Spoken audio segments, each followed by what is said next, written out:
Mind-blowing Easter eggs and details in Star Wars Outlaws. Let's go. Okay, here are some stormtroopers getting some shooting practice in, and from the looks of it, they really need it. Yeah, Luke really wasn't lying in A New Hope when he put on the stormtrooper helmet. You really can't see anything in that thing.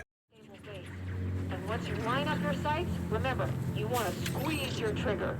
Don't pull it, squeeze it.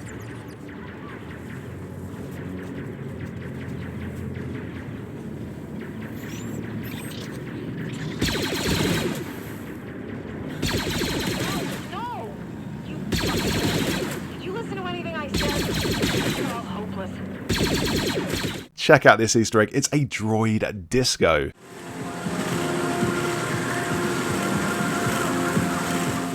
Inside this secret room in Miragana, which is called the maintenance room, you'll find a bunch of sweeper droids dancing away. But this isn't the only treasure in this room, because if you loot the chest here, you'll get a droid trophy which you can mount on your speeder. Not bad at all. Now, if you want to find this, the room in question is located right here. Here's a reference to the 1997 classic Star Wars shooter Jedi Knight Dark Forces 2, and in particular, Kyle Katarn, who you play as in that game. This data slate reads, quote, "I quit sending out this message to the team to let you all know I quit. Got into a disagreement and punched out the line boss. It is what it is. Collecting my briar pistol and leaving tonight. My old crewmate's been working on Nar Shaddaa and already found me work. If you want to get off Toshera, come find me. I'll be staying at Smuggler's Bar. Speak to the bartender. He's impatient and goes on about people always causing trouble, but he'll make sure you find me." Now, the briar pistol mentioned in this data slate is the weapon Kyle Katarn favors in Jedi Knight Dark Forces 2. As well as that, you actually start Dark Forces in a bar located in, where else, Nar Shaddaa, as mentioned in the message. And the first words of the bartender are literally about you causing trouble.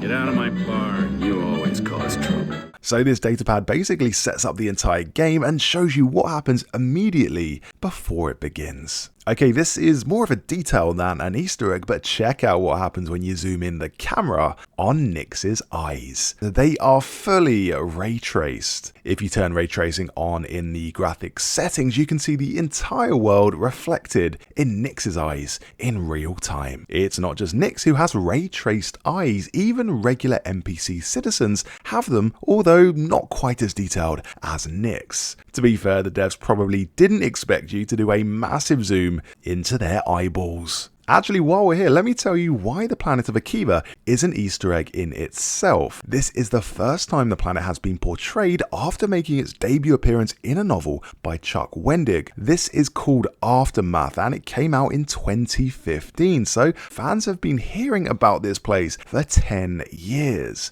They've never been able to see it though until now. The novel is set just after Return of the Jedi and deals with what happens in the wake of the second Death Star getting destroyed.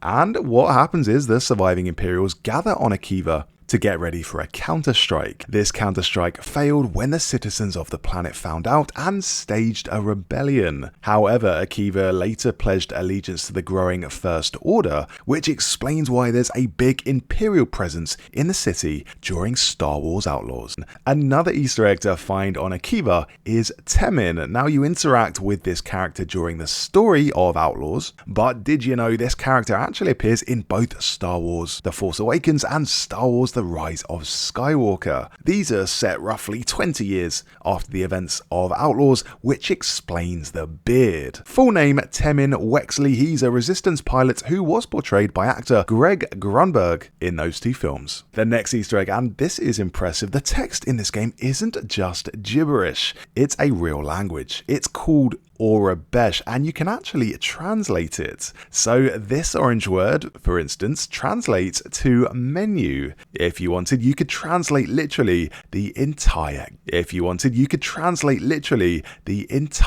game. And people will do that. If you hold brake, accelerate on the bike and hold the thumbstick down, you'll do a quick 180-degree turn. This is really useful in escaping from pursuing gang members, and it also looks cool as hell. So hold down the brake button and the accelerate button and then turn backwards to execute this move. Keep the buttons held down and you can even do a continuous donut. Speaking of vehicle controls you may not know about, you can press the D-pad while flying to look around your ship, and it looks beautiful. Just don't use this while flying at high speeds through a debris field.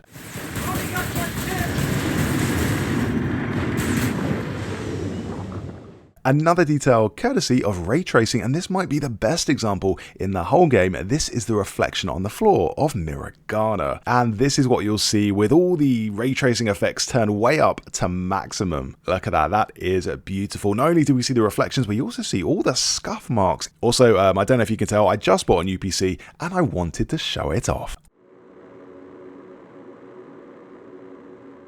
Onto another Nyx detail and look at what happens when you hop on a bike. Nyx has the biggest smile ever. This is hard to see in the default view, but you can really appreciate it in photo mode, and I am.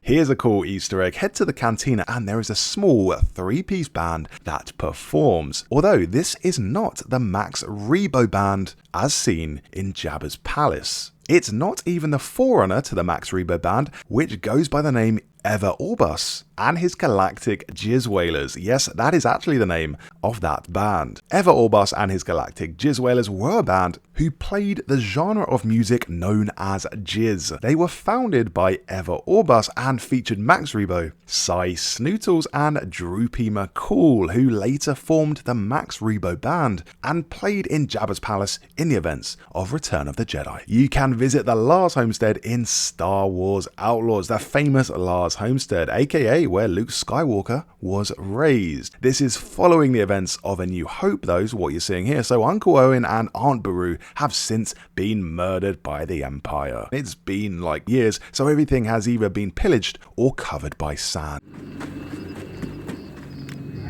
Find anything good? You're late. We're late too. All the best stuff's been taken already. Barely anything left. What happened here? Seems extreme, even for bandits. Empire. They do this thing with dissidents. Drag them out and burn it all down. Looks like a moisture farm, not a hidden spy base. That's because it was a moisture farm, but they crossed the Empire somehow. This place has already been picked clean. Let's go. Who shot first? It was, of course, Han, but these blaster scorch marks in the cantina on Tatooine show that Greedo did indeed shoot back, and he missed Han by mere millimeters. You can perform flying takedowns in Star Wars Outlaws, not really something you will see often, but very cool when it happens. Here's what happens when you try and shoot Nyx. Really sorry for this one, little guy, I didn't mean it.